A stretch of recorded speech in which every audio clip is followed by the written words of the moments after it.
Unfortunately, Scottie is his worst spokesperson. I don't see many bad back games, but I do see flu games. The reason the flu game's iconic is because Jordan scored 38. The reason the bad back game isn't is because Scottie scored 8. You're calling Phil a racist. I don't got a problem with that. Do you think Phil was or is? Oh, yeah. How much rent does Michael pay Scottie in his head? What did you think when he said he was going to go play baseball? It was a selfish decision, but it was kind of who Michael Jordan was. As you just heard over the past few months, Scottie Pippen has had a lot of opinions and they have been extreme to say the least. Recently, Scottie Pippen has accused Phil Jackson of being racist. He's called Michael Jordan a snitch and called him selfish for something relating to his own father's death, which we are going to get into. And Scottie has also made controversial claims about the 1992 NBA Finals, the flu game, his relationship with past teammates in general, including saying one player had alcohol on his breath during practice. You get the point. Again, recently Scottie Pippen has decided to become very controversial, and so today we are going to find out, is there any credibility to these statements? Is Scottie Pippen telling the truth here? Is he lying to get attention? Or is the answer somewhere in between? So what's up guys, Mike here, and yes, that is what we are going to be doing today, because if you didn't know, Scottie Pippen just released his book Unguarded, and in it he calls out Michael Jordan a lot. So in turn, what I did is I read the book in a single day and I found a lot of controversial statements about Michael Jordan. Honestly, there were so many, but this video just contains the best ones. Trust me guys, this video is going to open up your eyes even more when it comes to Scottie Pippen. Before we get started though, I do want to say, yes, please subscribe and turn on post notifications so you never miss a video, but also when I hit 1.7 million subscribers, I was supposed to do a giveaway where I gave away a PS5 or an Xbox Series X. Now I did choose a winner for that giveaway. However, the winner of the giveaway never hit me up on Twitter. In fact, I received a bunch of messages from fake accounts, and that is the reason that it's taken so long. Those accounts popped up, claimed to have won the PS5, and then they were not able to give proof. So now, because I don't have a real winner, I still want to give away the PS5 or an Xbox Series X. So I'm going to do that. Next week, I'm going to give away a PS5 or an Xbox Series X to one person who subscribed. So if you missed out on the first giveaway, here's your next chance. To anyone who is subscribed with post notifications on, again, I will be announcing the winner next week. Anyone who is subscribed with post notifications on has a chance to win. For now though, let's get into today's video, where right away in Scottie Pippen's book, before the book really begins, in the prologue, Scottie begins to make some interesting statements, because Scottie Pippen made statements such as this. In response to Scottie waiting until October of 1997 to get surgery on his foot, a situation where Scottie purposely did not get surgery in order to screw over his own team's front office, which in turn screwed over his teammates, as Scottie did miss the beginning of the season and did not play a basketball game until January 10th. Pippen had this to say after Michael Jordan called Scottie selfish in The Last Dance. How dare Michael call me selfish? You want to know what selfish is? Selfish is retiring right before the start of training camp when it is too late for the organization to sign free agents. When Michael put the Bulls in that position in 1993, Jerry Krause was forced to bring in a journeyman, Pete Myers, who had most recently played for a team in Italy. Now, at face value, that might seem like an interesting statement. However, Michael Jordan's father was murdered on July 23rd, 1993, right in the middle of NBA free agency. To say that Michael Jordan was selfish because he took a few months after his father's death to retire to play baseball in his father's memory, I don't know. To me, that just seems like a horrible statement to make, especially when Scottie himself in his own book proves that he is a hypocrite, as in his book when discussing the 1990 NBA playoffs, Scottie Pippen talks about beating the Philadelphia 76ers and says the following: "I don't remember much about that series. Basketball was the last thing on my mind. Shortly before game 2, one of my brothers called to say dad had 24 hours to live. He passed away the next day at the age of 69. It is perfectly understandable for basketball to be the last thing on his mind. For him to call out Michael Jordan for doing the same thing, that to me just isn't right. And really, when it comes to Scottie Pippen's statements, point when it comes to his book, that seems to be the complete theme here. Because when calling people out, Scottie Pippen has a tendency to stretch the truth or leave out facts. Because continuing on in the timeline here, to set the stage here, we are in Game 6 of the 1992 NBA Finals, where heading into the fourth quarter, the Blazers were up by 15 points. And this is what Scottie had to say about that fourth quarter. Beginning the fourth quarter with the second unit and myself on the floor, Michael stayed on the bench, we turned the game around. Bobby Hansen, a guard we acquired from the Sacramento Kings early in the season, hit a huge three-pointer to launch a 14-2 run. The score was 81-78 in favor of the Blazers when Michael came back with about 8.5 minutes remaining. Phil had kept him on the bench a few minutes longer than usual. The Blazers were done. The final, 97-93. Now, that sounds all in good, except as we are about to find out, Michael Jordan closed this game out. We will get into that because I do want to finish off with Scottie Pippen's remarks on this game. I can think of no better illustration of what the game of basketball is about. The team, not any one individual. Except not a word about the comeback was shown in the documentary, as if it never happened. Why not?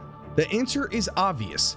It wouldn't have enhanced Michael's legacy to show his supporting cast being the difference in such a game of such magnitude. And that is where we're going to stop. Scottie in this instance is trying to make it seem like Michael Jordan was playing selfish in Game 6 of the 1992 NBA Finals, and because of this, the Bulls were losing, and then at the start of the fourth quarter, Scottie and a few other guys helped lead them back into the game, where then they cruised to a victory. That was not the case. This was a very close game. And yes, Scottie emphasized himself leading a comeback, but did not mention Michael Jordan. And in those final 8.5 minutes, Michael Jordan scored 12 points. Going even further here, with around 36 seconds left, Michael Jordan made a very clutch basket to give the Bulls a 4-point lead. He then, on the very next possession, up 2, was fouled, knocked down both clutch free throws, and gave his team a 4-point win. This just brings us back, though, to what I've been emphasizing, and it's that Scottie loves to leave out information like this. He mentions the comeback the Bulls had at the beginning of the fourth quarter to reinforce that this was a team, proceeds to claim that The Last Dance left that out of the documentary because it didn't make Michael Jordan look good, and just so happens to forget to mention that Michael Jordan actually scored 12 points in the fourth quarter, closed out the game, and looked amazing. If I'm going to be honest, and again talking themes of this book, I do feel like in a lot of ways Scottie wrote this to get the recognition he felt he deserved. I just feel like he went about this all the wrong way. He ignores a lot about the situations that took place and really tries to paint a narrative that didn't exist. And guys, there is no sponsor for today's video, but I do want to say right now my podcast Laced Up is 23 episodes in. If you haven't checked it out already, I highly suggest you do so. We post the podcast weekly. We have a ton of fun. We're about to go to 2 podcasts a week. The link to the latest podcast, which includes the discussion of is Steph Curry going to retire as the greatest point guard of all time, is in the description of this video. It is also the pinned comment of this video. Please go check it out. Please go subscribe, turn on post notifications, support your boy, you know. And other than that, let's get back into this video. A perfect example of this pops up during Scottie Pippen's rookie season. As Scottie remembers, in 1988, the following took place. First, Scottie mentions that the Bulls won 10 of their final 13 games and proceeds to say, one reason for our success was the play of Sam Vincent, the point guard acquired from Seattle shortly before the trade deadline. While Sam could score, his job was to get the ball to Michael, and he did that very well. In 29 games with the Bulls, he averaged more than 8 assists. And that is it. That is all Scottie mentions about the team's success, which means Scottie failed to mention that during those last 13 games, Michael Jordan averaged 38.8 points, 4.6 rebounds, 4.8 assists, 3.4 steals, 1.1 blocks, and shot over 56% from the field. So yes, Scottie Pippen leaves out information that is not convenient to him. It is clear Michael Jordan carried the Bulls on his back in these final 13 games, but for whatever reason, the only person that is mentioned is Sam Vincent. Now, in this book, Scottie does compare himself to Michael almost every page, it seems, and while making these comparisons, he does compare himself very favorably. The problem is that some of Scottie's thoughts, or conspiracies, I'll say, just seem way too out there. For instance, Scottie mentions that during the 1990 season, him and Jordan had a competition, who could end up with the most steals. This apparently led to both of them watching their steal numbers quite a bit, and Scottie has a very interesting conspiracy theory here. He says when it came to Jordan, it was never a fair fight. Not because Michael was a better defender, heavens no. It was because Michael was better at getting people to do whatever he wanted. Here's how it worked. Say I deflected the ball and tapped it over to him. I should get credit with the steal, right? Nope. More often than not, the steal went into his column onto the stat sheet and I could do nothing about it. Let's just think about this logically here. How many times in a single season could Scottie's situation even happen? Specifically, tipping the ball away from another opponent directly into Michael Jordan's hands. Now, unfortunately with Scottie, it does feel like there is a theme here, and that theme is that Scottie believes a lot of people throughout his career were out to get him in some way. One of the best examples I can show you of this took place during the 1992 season, where, according to his book, Scottie feels like he was slighted for the MVP. Let me explain. After an incredible season by Scottie Pippen, where the Bulls finished 67-15 and Scottie averaged over 20 points, 7 rebounds, and 7 assists a night, Scottie wrote this: "There was talk I might win the MVP. I could have a triple-double every night and the writers would never vote for me over Michael. Lo and behold, Michael won the award for the 3rd time in 5 years. I came in 9th. When it comes to the 1992 MVP race, I do understand that Scottie had an incredible season. The thing is, when we compare his numbers to Michael Jordan's, it doesn't exactly take a rocket scientist to figure out who is going to win the MVP here and who is going to finish 9th. And with that said, guys, even though this could be a 40-minute video, this is the final thing we're going to be talking about, and I think it's a great one because if you didn't know, during the 1993 NBA playoffs, in Game 3 of the Eastern Conference semifinals against the New York Knicks, with 1.8 seconds to go, the Bulls were tied and Phil Jackson drew up the play for Tony Kukoc. And in Scottie's own words in the book, he told Phil, "F you," when Phil drew the play for him and then of course decided to sit on the bench, a play that he later refers to as giving up on his team. Now, what's crazy about this play is that Scottie, for whatever his reasoning, does not feel sorry or bad for any of this in the slightest. Scottie would say, "By not going back in the game, I did the right thing not just for myself and my pride, also for the players who would come after me, who one day might very well find themselves in the same position."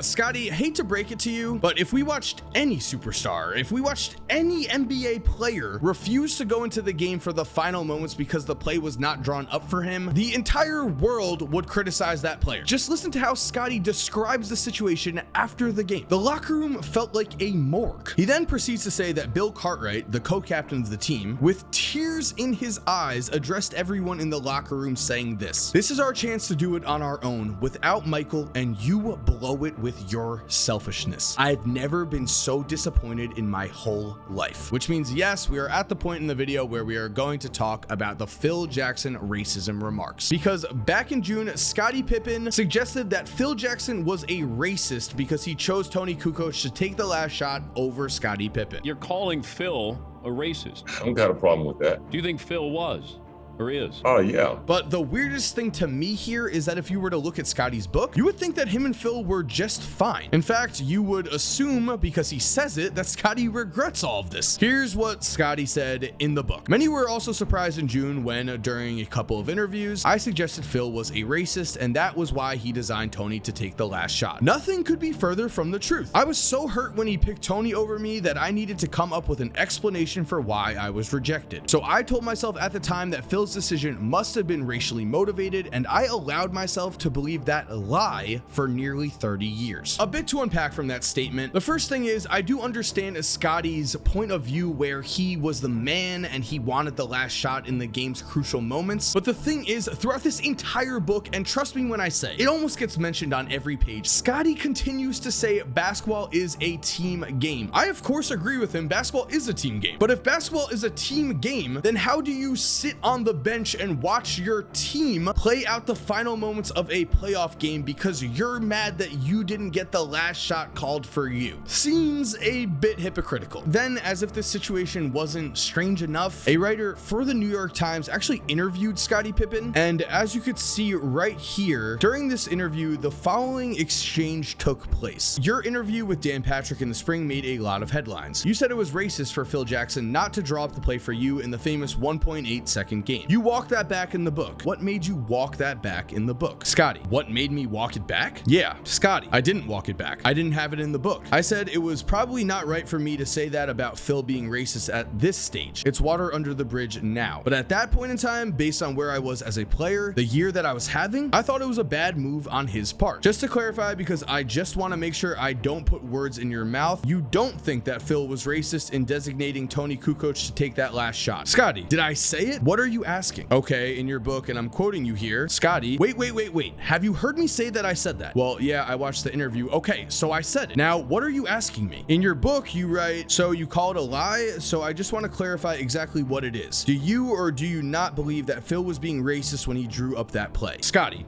I feel like it was a moment where he did me wrong. How about that?